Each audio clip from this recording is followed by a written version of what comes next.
सूरह हिज्र सूरह नंबर 15 उसकी आयत नंबर 9 में लिखा हुआ है, इन्ना नहनु नज़्ज़लना ज़िक्रा व इन्ना लहू लहाफ़िज़ून। अल्लाह फरमाते हैं कि मैंने ही इस ज़िक्र को नाजिल फरमाया है और मैं ही इसकी हिफाजत करने वाला हूँ। सूरह हिज्र सूरह नंबर 15 की आयत नंबर 9 में अल्लाह ने कह दिया, इन्ना नहनु नज़्ज़लना ज़िक्रा, हमने ही इस ज़िक्र को नाजिल फरमाया है, व इन्ना लहू लहाफ़िज़ून, और हम ही इसकी हिफाजत करने वाले हैं। तो जिक्र जो है, अल्लाह ने कहा कि मैंने जिक्र को नाजिल फरमाया था। जिक्र क्या हुआ? कुरान और सही हदीस दोनों। सिर्फ कुरान नहीं, अगर सिर्फ कुरान होता है ना तो इसमें कुरान लिखा हुआ होता, या सिर्फ सही हदीस होती तो सही हदीस लिखा हुआ होता। इसमें जिक्र है तो सही हदीस भी जो क्या है, अल्लाह का जिक्र है, और कुरान भी क्या है, अल्लाह का जिक्र। ये दोनों अल्लाह का जिक्र है ना। तो इन दोनों जिक्र को अल्लाह ने नाजिल फरमाया। कुरान को जिब्राइल अलैहिस्सलाम लेकर आए आसमान से डायरेक्ट, है ना, और सही हदीस जो है वो आप सल्लल्लाहु अलैहि वसल्लम के क़ल्ब अतहर पर अल्लाह ने उतारा इनडायरेक्ट, है ना।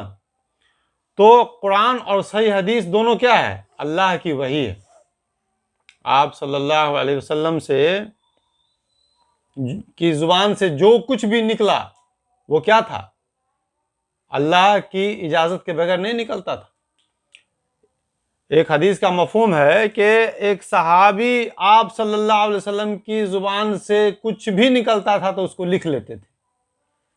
तो बाद में दूसरे सहाबी ने कहा उसको कि तुम जो कुछ भी आप सल्लल्लाहु अलैहि वसल्लम की जुबान से निकलता है तुम उसको लिख लेते हो। कभी आप सल्लल्लाहु अलैहि वसल्लम गुस्से में भी होते हैं, कभी नाराज भी होते हैं, और तुम सारी बातें लिख लेते हो, सो तुम गलत करते हो। तो उस लिखने वाले सहाबी ने आप सल्लल्लाहु अलैहि वसल्लम से अर्ज किया, कहा कि या रसूलल्लाह सल्लल्लाहु अलैहि वसल्लम, आप जो कुछ भी बोलते हैं तो मैं उसको लिख लिया करता हूं। तो मुझे फलां सहाबी ने कहा कि तुम क्यों लिख लेते हो, कभी आप सल्लल्लाहु अलैहि वसल्लम नाराज भी होते हैं, कभी गुस्से में भी रहते हैं। तो आप सल्लल्लाहु अलैहि वसल्लम ने उस सहाबी से कहा कि तुम मेरी बातों को लिखा कर, तू मेरी बातों को लिखा कर, कसम है अपनी शहादत की उंगली को जुबान निकाल करके शहादत की उंगली से जुबान की तरफ, अपनी जुबान की तरफ आप सल्लल्लाहु अलैहि वसल्लम ने इशारा किया और कहा कि कसम है उस जात पाक की जिसके कब्जे में मेरी जान है कि इस जुबान से हक के सिवा और कुछ भी नहीं निकलता। सो तू मेरी बातों को लिखा कर, तमाम बातों को, चाहे मैं जिस भी हालत में रहूं। तो आप सल्लल्लाहु अलैहि वसल्लम की जुबान मुबारक से निकली हुई जो बातें हैं उसको क्या बोलते हैं, सही हदीस।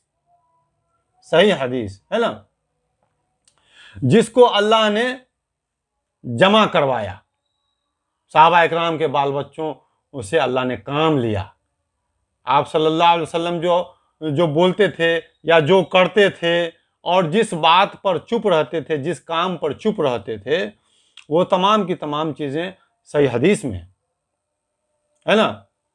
तो वो सहाबा इकराम उसको याद कर लिया करते थे पहले, और कुछ सहाबी लिखते भी थे, और बहुत सारी हदीसें याद थी, किसी को 12,000, किसी को 9,000, इस तरह से हदीसें याद थी। बाद में सहाबा इकराम के बाल बच्चों को अल्लाह ने तौफीक दी, अल्लाह ने उनसे काम लिया कि उन लोगों ने सुन सुन कर, सबसे पूछ पूछ कर, और सही हदीस की किताब की शक्ल दे दी। जैसे इमाम बुखारी ने, जो सहाबा इकराम के तबा तबईन के बाल बच्चे थे, उन लोगों ने, इमाम बुखारी, इमाम मुस्लिम, इमाम इब्न माजा, इमाम अबू दाऊद, इन लोगों ने क्या किया कि सहाबा इकराम से, तबा तबईन से जो भी मिले उन लोगों से हदीसें पूछ पूछ कर और उनको किताब की शक्ल दे दिया, है ना। तो अल्लाह ने इस तरह से सही हदीसों को जमा करवाया। क्यों? अल्लाह का वादा है, इन्ना नहनु नज़्ज़लना ज़िक्रा, मैंने ही इस जिक्र को नाजिल किया है, इन्ना लहू लहाफ़िज़ून, और मैं ही इसकी हिफाजत करूंगा क़यामत तक। अल्लाह ने वादा किया ना। तो सही हदीस भी क्या हो गया, आप सल्लल्लाहु अलैहि वसल्लम की जितनी भी सुन्नतें थी सब क्या हो गया, किताब की शक्ल में जमा हो गया। वो क़यामत तक उसको कोई रद्द बदल नहीं कर सकता है। अल्लाह ने उसकी हिफाजत की गारंटी ले ली है। आप सल्लल्लाहु अलैहि वसल्लम की जुबान से निकले हुए अल्फाज जो अरबी में मुहद्दिस ने जमा किए हैं, है ना, इमाम बुखारी, इमाम इब्न माजा, इमाम मुस्लिम, जिन्होंने भी जमा किया है जो सही हदीस की किताबें हैं, वो आप सल्लल्लाहु अलैहि वसल्लम की जुबान मुबारक से निकली हुई जो अरबी अल्फाज हैं उसको कोई माय का लाल बदल नहीं सकता है क़यामत तक, जिस तरह से कुरान को नहीं बदल सकता है, क्योंकि दोनों की गारंटी अल्लाह ने ली है ना। हाँ, उर्दू में जो ट्रांसलेट करता है या उसका जो तफसीर लिखता है उसमें रद्दो बदल कर सकता है, लेकिन अरबी में जो लिखा हुआ है, जो आप सल्लल्लाहु अलैहि वसल्लम की जो सही हदीस जो जिन्होंने बुखारी, मुस्लिम, इब्न माजा, अबू दाऊद, मुस्नद अहमद, तिरमिज़ी, निसाई वगैरह ने जमा किया है, उसको अरबी में जो है वो उसको कोई नहीं चेंज कर सकता है। और उसको कोई क्यों? इसलिए कि अल्लाह ने उसकी गारंटी ले ली।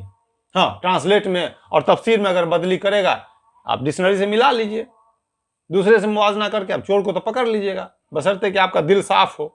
अब दिल साफ नहीं रहेगा, आप कहिएगा कि हम फलना गिरोह में हैं, चिल्ला, तो गिरोहबंदी करिएगा, गुटबंदी करिएगा, तो आपके अपने गुट का सब चीज सही समझ में आ जाएगा। गुटबंदी से ऊपर उठ करके देखिए कि क्या सही है क्या गलत है। अब गुटबंदी में रहिएगा तो आपका जो गुट है वही चीज सबसे अच्छा आपको लगेगा, और दूसरा का जितना सब चीज आपको गलत लगेगा, चाहे उसका दलील सही का है नहीं। इसीलिए अगर आपका दिल साफ है, गुटबंदी से ऊपर हैं आप, गिरोहबंदी नहीं करते हैं, फिरकाबंदी नहीं कर रहे हैं, तो आपको अगर कोई ट्रांसलेशन गलत भी किया है तो आपको पता चल जाएगा। दुनिया भर का डिक्शनरी दुनिया में हर चीज मौजूद है।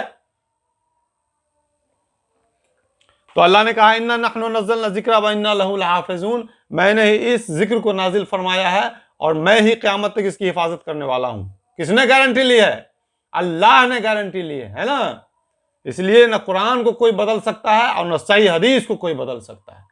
यहां पर एक गलतफहमी होती है लोगों को कि अल्लाह ने कुरान की गारंटी ली है। अरे कुरान की गारंटी ली है, सही हदीस की भी तो गारंटी ली है अल्लाह ने। ये जिक्र है ना, कुरान थोड़ी लिखा हुआ है, जिक्र है। सही हदीस जो है आप सल्लल्लाहु अलैहि वसल्लम की जुबान मुबारक से निकला वो जिक्र नहीं है क्या? उसको किस कैटेगरी में रखिएगा आप? इसलिए सही हदीस में भी कोई मिलावट नहीं कर सकता है। कब तक? क़यामत तक। दलील है सबके लिए। कोई आदमी कहेगा कि या अल्लाह, कुरान और सही हदीस कोई तालीम हमारे पास थी ही नहीं तो हम हक पे कैसे आते? तो ये दलील है कि तुम्हारे पास तो था, मार्केट में था, हर जगह मौजूद है, पूरी दुनिया के गोशे गोशे में। तुमने पढ़ा कहां? तुमने देखा कहां? तुमने पूछा कहां? तुमको दुनिया परस्ती से फुर्सत था? हक की तलाश करोगे तब ना मिलेगा। हक की तलाश नहीं करोगे तो हक कहां से मिलेगा? व आखिरु दावाना अनिल हम्दुलिल्लाहि रब्बिल आलमीन।